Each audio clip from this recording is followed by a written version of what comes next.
भी moving part नहीं होता है, फिर भी यह 11,000 वोल्ट को एक्सट्रीमली एक्स्ट्रा हाई वोल्टेज पर स्टेप अप और डाउन कर देता है। इसके अलावा 3 फेज इंडक्शन मोटर और भी ज्यादा हैरान करती है, क्योंकि यह भी सेम ट्रांसफॉर्मर की तरह ही काम करती है, लेकिन बस रोटेट करती है। सबसे पहली बार ट्रांसफॉर्मर सिर्फ एसी सप्लाई पर काम करता है, डीसी पर नहीं। इसे थोड़ा आगे विद कंसेप्ट समझ लेंगे। तो मिस्टर फेराडे कहते हैं कि जब आप किसी वायर में सप्लाई देते हैं तो उसमें इलेक्ट्रोमोटिव फोर्स इंड्यूस होगा। यह फोर्स अपने आसपास में एक फील्ड जनरेट करेगा जिसको मैग्नेटिक फील्ड बोलते हैं, लेकिन एसी केस में यह फील्ड बाई डायरेक्शनल होता है। कुछ ऐसी अल्टरनेटिंग करंट की वेवफॉर्म होती है, यहाँ से यहाँ तक वेवफॉर्म इंक्रीज हो रही है तो वायर में मैग्नेटिक फील्ड की स्ट्रेंथ भी बढ़ेगी। यहाँ से यहाँ डिक्रीज हो रही है तो मैग्नेटिक फील्ड की स्ट्रेंथ वापस कम होने लगेगी। यहाँ से वेवफॉर्म नेगेटिव डायरेक्शन में जाने लगेगी तो मैग्नेटिक फील्ड अपनी डायरेक्शन बदल लेगा और फील्ड की स्ट्रेंथ ठीक पॉजिटिव साइड के ऑपोजिट होगी। यदि कुछ ऐसी कोयल में एसी सप्लाई दी जाएगी तो इसमें मैग्नेटिक फील्ड कुछ इस टाइप का होगा, जिसमें नॉर्थ और साउथ पोल भी जनरेट होंगे, लेकिन यह पोल बदलते रहेंगे अकॉर्डिंग टू वेवफॉर्म। यदि इसी कंडीशन में डीसी सप्लाई दी जाएगी तो कोयल का मैग्नेटिक फील्ड कांस्टेंट होगा, जिसकी वजह से यह कोयल एक स्ट्रॉन्ग मैग्नेट की तरह काम करेगी। इस कोयल को इंडक्टर भी बोल सकते हैं, और डीसी सप्लाई में इंडक्टर शॉर्ट सर्किट हो जाता है क्योंकि इसमें कोई फ्रीक्वेंसी होती ही नहीं है, इसलिए ट्रांसफॉर्मर डीसी पर ऑपरेट नहीं करते हैं। यदि पावर ट्रांसफॉर्मर में डीसी सप्लाई दी गई तो अपने आसपास में इतना स्ट्रॉन्ग मैग्नेटिक फील्ड जनरेट करेगा कि यह सभी चीजों को अपनी तरफ खींच लेगा। यदि इस कोयल के पास में हम सेम दूसरी ठीक ऐसी ही कोयल लेकर आएंगे तो यह मैग्नेटिक फील्ड लाइन दूसरी कोयल को कट करेगी, जिससे इस कोयल में भी एक फोर्स जनरेट होगा जिसको इलेक्ट्रोमोटिव फोर्स बोलते हैं, इन शॉर्ट ईएमएफ, और वोल्टेज का दूसरा नाम इलेक्ट्रिक फोर्स ही होता है। यहाँ जो मैग्नेटिक फील्ड लाइन है इनको टेक्निकल लैंग्वेज में फ्लक्स लाइन बोलते हैं, और इस प्रक्रिया को इलेक्ट्रोमैग्नेटिक इंडक्शन बोलते हैं, जिससे पावर ट्रांसफर होती है। तो एक तरीके से वायरलेस पावर ट्रांसफर हो रही है, और इसी कंसेप्ट को यूज में लेकर वायरलेस चार्जर भी बने हैं। आपको जानकर हैरानी होगी कि वायरलेस चार्जर फोन में एसी सप्लाई ही बेचते हैं, जबकि हमारा स्मार्टफोन डीसी पर ऑपरेट करता है। ऐसा कैसे हो सकता है? रीजन फाइंड आउट करके कमेंट में जरूर से लिखना। पावर ट्रांसफार्मर की आयरन की कोर में कुछ ऐसी छोटी छोटी पत्तियां होती है, और इन सभी ब्लेड्स पर वार्निश की कोटिंग की जाती है। इसके पीछे का रीजन थोड़ा आगे समझेंगे। और सभी ब्लेड को एक साथ जोड़कर फिर से दोनों साइड में इम्प्रेग्नेटेड पेपर की कोटिंग की जाती है, जो एक इंसुलेटर की तरह काम करता है, और उसके बाद में दोनों कॉइल को सेट किया जाता है। ट्रांसफॉर्मर की कोयल कोर को टच नहीं करती है। अब इन कोयल को हम प्राइमरी और सेकेंडरी वाइंडिंग कह सकते हैं। जब हम प्राइमरी वाइंडिंग में सप्लाई देंगे तो इसमें जो फ्लक्स लाइन इंड्यूस होगी उनको आयरन की कोर पाथ प्रोवाइड करवाती है सेकेंडरी वाइंडिंग तक पहुंचने के लिए, जिससे सेकेंडरी वाइंडिंग में ईएमएफ इंड्यूस होगा। अब अज्यूम करते हैं कि प्राइमरी वाइंडिंग में टोटल टर्न 100 है और सेकेंडरी वाइंडिंग में टोटल टर्न 50 है। यहाँ पर आप एक चीज अपने दिमाग में बिठा लो कि प्राइमरी वाइंडिंग में जो एक टर्न है उसमें जो ईएमएफ इंड्यूस होगा, सेम टू सेम इतना ही ईएमएफ सेकेंडरी वाइंडिंग के एक टर्न में जनरेट होगा, क्योंकि जितनी फ्लक्स लाइन इस एक टर्न से निकल रही है उतनी ही तो सेकेंडरी वाइंडिंग के एक टर्न में पहुंचेगी। तो अब यदि हम सेकेंडरी वाइंडिंग पर फोकस करें तो सभी के सभी टर्न सीरीज में कनेक्टेड है, और सेकेंडरी वाइंडिंग में जो वोल्टेज हमें मिलेगा वह सभी टर्न्स में जो वोल्टेज इंड्यूस हो रहा है उसी का टोटल तो होगा। तो सेकेंडरी वाइंडिंग का वोल्टेज यानी ईएमएफ इक्वल होगा सेकेंडरी वाइंडिंग के टर्न्स के।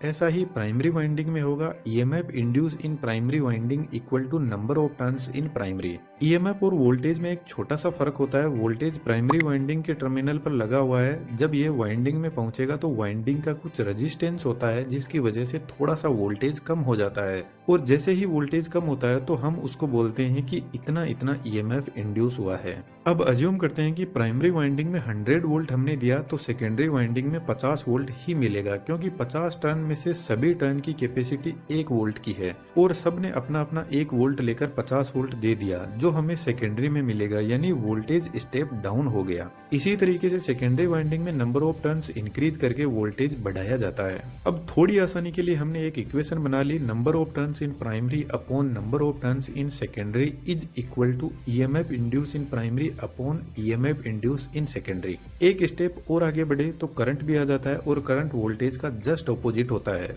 तो सिंपल सी बात है, ट्रांसफॉर्मर यदि वोल्टेज को बढ़ाता है तो करंट को कम कर देता है, क्योंकि पावर हमेशा फिक्स रहती है। वोल्टेज करंट को कम ज्यादा किया जा सकता है, पावर नहीं बदली जा सकती।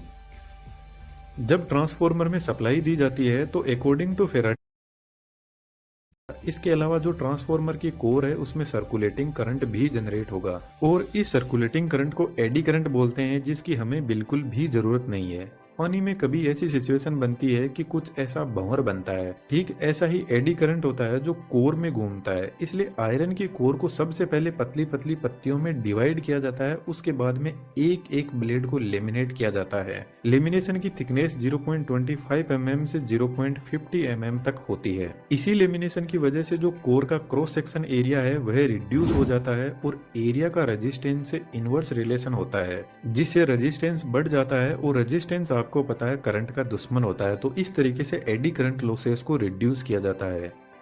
पावर ट्रांसफॉर्मर में जो आयरन की कोर होती है वह एक्चुअल में cold rolled green oriented silicon steel की बनी होती है, जो हिस्ट्रीसिस लॉसेस को रिड्यूस करती है। हिस्ट्रीसिस लॉसेस मैग्नेटिक फील्ड की डायरेक्शन बार बार चेंज हो रही है, इसी की वजह से इंड्यूस होते हैं। और आपको पता है जो ट्रांसफॉर्मर में हमिंग नॉइज सुनाई देती है वह इसी मैग्नेटिक फील्ड के बार बार चेंज होने की वजह से सुनाई देती है, जिसको मैग्नेटोस्ट्रिक्शन बोलते हैं। इस मैग्नेटोस्ट्रिक्शन की वजह से ट्रांसफॉर्मर की कोर एक्सपेंड और कॉन्ट्रैक्ट होती है, जो एक हमिंग नॉइज जनरेट करती है।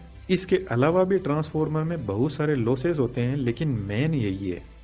ट्रांसफॉर्मर में ठीक ऐसी ही 3 वाइंडिंग होती है 3 फेज के लिए, लेकिन जब हम प्रैक्टिकल ट्रांसफॉर्मर को देखते हैं तो उसमें आयरन की कोर कुछ ऐसी होती है 3 फेज सिस्टम के लिए, जिसमें सबसे पहले हर फेज के लिए प्राइमरी वाइंडिंग को सेट किया जाता है। यदि स्टेप अप ट्रांसफॉर्मर की बात करें तो प्राइमरी वाइंडिंग में कम टर्न्स होते हैं और वोल्टेज कम और करंट ज्यादा होता है, तो यहाँ पर काफी थिक कॉपर वायर काम में लिए जाते हैं। यह कॉपर वायर कम्प्लीटली इंसुलेटेड रहते हैं। प्राइमरी वाइंडिंग के ऊपर सेकेंडरी वाइंडिंग को तैयार किया जाता है। दोनों वाइंडिंग के बीच में कोई भी इलेक्ट्रिकल कनेक्शन नहीं होता है। पावर ट्रांसफर इंडक्शन प्रोसेस के थ्रू ही होती है। वाइंडिंग का कनेक्शन 2 अलग अलग कनेक्शन में किया जाता है। जो हाई वोल्टेज साइड होती है वह स्टार कनेक्शन में कनेक्टेड रहती है। स्टार कनेक्शन में 3 फेज और न्यूट्रल भी मिलता है, इसलिए आपने हाई वोल्टेज लाइन के साथ में हमेशा एक एक्स्ट्रा वायर देखा होगा जो न्यूट्रल का होता है। Low voltage side delta connection में कनेक्टेड रहती है, इसमें सिर्फ 3 फेज होते हैं। दोस्तों कंफ्यूज नहीं होना है, मुझे पता है थोड़ा ज्यादा ही टेक्निकल है, पर टेक्नोलॉजी बहुत कमाल की है। अब यार 3D एनिमेशन की स्किल भी बहुत कमाल की है। आप चाहो तो हमारी 3D कम्युनिटी में आ सकते हो। स्टेप अप ट्रांसफॉर्मर सिर्फ एक ही जगह यूज होता है, पावर प्लांट में, जहां इलेक्ट्रिसिटी जनरेट होती है। वहीं से वोल्टेज को बढ़ा दिया जाता है। उसके बाद में जितने भी ट्रांसफॉर्मर होते हैं वह सभी के सभी स्टेप डाउन होते हैं। और स्टेप डाउन ट्रांसफॉर्मर में हाई वोल्टेज साइड डेल्टा में और लो वोल्टेज साइड स्टार में कनेक्टेड रहती है।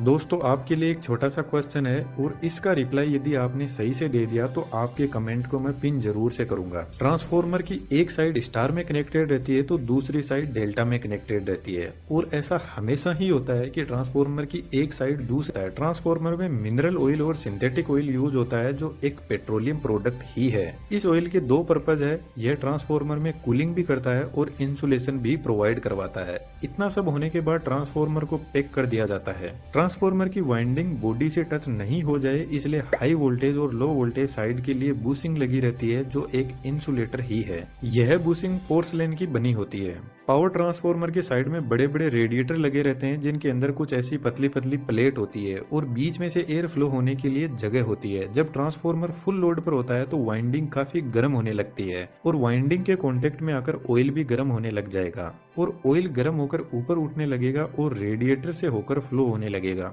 रेडिएटर बेसिकली जो ऑयल का सरफेस एरिया है उसको इंक्रीज कर देता है और जब ऑयल गर्म रेडिएटर से फ्लो होगा तो नेचुरल एयर इस गर्मी को लेकर आगे निकल जाएगी। पावर ट्रांसफॉर्मर में कूलिंग के लिए रेडिएटर पर बड़े बड़े फैन भी लगे रहते हैं, जो ऑटोमेटिकली ऑपरेट करने लग जाते हैं जब ट्रांसफॉर्मर ज्यादा गर्म होता है। तो जब ट्रांसफॉर्मर अपने रेटेड टेम्परेचर से 10 डिग्री सेंटीग्रेड भी ऊपर चला जाता है तो इंसुलेशन की लाइफ हाफ हो जाती है। ट्रांसफॉर्मर के ऊपर एक बड़ा और टैंक लगा रहता है, जिसको कंजर्वेटर बोलते हैं। इसमें ट्रांसफॉर्मर के लिए एक्सेस ऑयल भरा रहता है। यह टैंक ऑयल से आधा ही भरा रहता है, क्योंकि जब ट्रांसफॉर्मर फुल लोड पर होता है तो ऑयल गर्म होकर एक्सपेंड करने लगेगा। तो ऐसी कंडीशन में ट्रांसफॉर्मर कहीं फट ना जाए, इसलिए ऑयल एक्सपेंड होकर कंजर्वेटर में चला जाता है। कंजर्वेटर से एक डिवाइस और कनेक्टेड रहती है जिसको ब्रीदर बोलते हैं। तो ऑयल एक्सपेंशन की वजह से गैस बाहर निकलेगी, उसको ब्रीदर से एनवायरनमेंट में छोड़ दिया जाता है, लेकिन ब्रीदर का काम कुछ और ही होता है। जब ट्रांसफार्मर का तेल ठंडा होगा तो वापस कॉन्ट्रैक्ट होने लगेगा और ट्रांसफार्मर बाहर से हवा को अंदर खींचेगा। इस कंडीशन में एनवायरनमेंट के अंदर एयर में बहुत ज्यादा मॉइस्चर कंटेंट होता है और यह मॉइस्चर ट्रांसफार्मर के ऑयल में चली गई तो वाइंडिंग डैमेज हो जाएगी। इसलिए ब्रीदर में सिलिका जेल भरा रहता है जो मॉइस्चर कंटेंट को एब्जॉर्ब कर लेता है।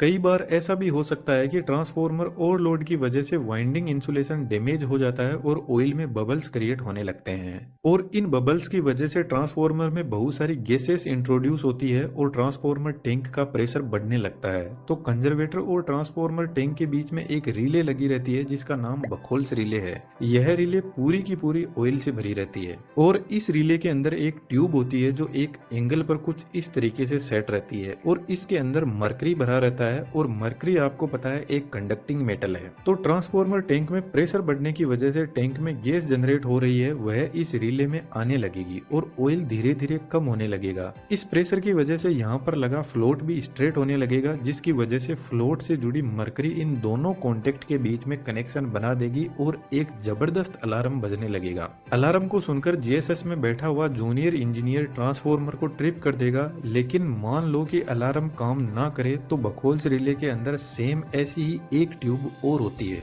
तो जब सीवियर फॉल्ट होता है तो गैसियस प्रेशर बढ़ने की वजह से ऑयल और नीचे आने लगेगा और यह स्विच भी एक्टिवेट हो जाएगा ठीक ऊपर वाले जैसे ही। इस स्विच का काम है ट्रांसफार्मर के पास लगे सर्किट ब्रेकर को सिग्नल भेजना, जिससे सर्किट ब्रेकर ही ट्रांसफार्मर को ट्रिप कर देगा। एक वर्स्ट सिचुएशन और लेकर चलते हैं, मानकर चलते हैं कि सर्किट ब्रेकर भी ऑपरेट नहीं हुआ और टैंक के अंदर जबरदस्त ऑयल का प्रेशर क्रिएट हो गया। यदि यह टैंक फट गया तो ऑयल काफी गर्म है और काफी दूर में फैल जाएगा, जिसकी वजह से फायर को बुझाना बहुत मुश्किल हो जाता है क्योंकि यह ऑयल एक पेट्रोलियम प्रोडक्ट ही है और एक 400 केवीए ट्रांसफार्मर में 450 लीटर ऑयल भरा रहता है। तो टैंक के ऊपर एक एक्सप्लोजिव वेंट लगा रहता है जिससे ऑयल जिस तरीके से हमारे घर में कुकर ऑपरेट होता है ठीक उसी तरीके से यह ऑपरेट होगा और हाई प्रेशर को बाहर रिलीज कर देगा। लेकिन जो पावर ट्रांसफार्मर होता है उसमें एक एक्स्ट्रा फीचर और होता है, ट्रांसफार्मर के पास में ही जमीन के अंदर टैंक बनाए जाते हैं। तो ऐसी कंडीशन में ऑयल ट्रांसफार्मर टैंक से इन्हीं टैंक के अंदर चला जाएगा और ट्रांसफार्मर ट्रिप हो जाएगा।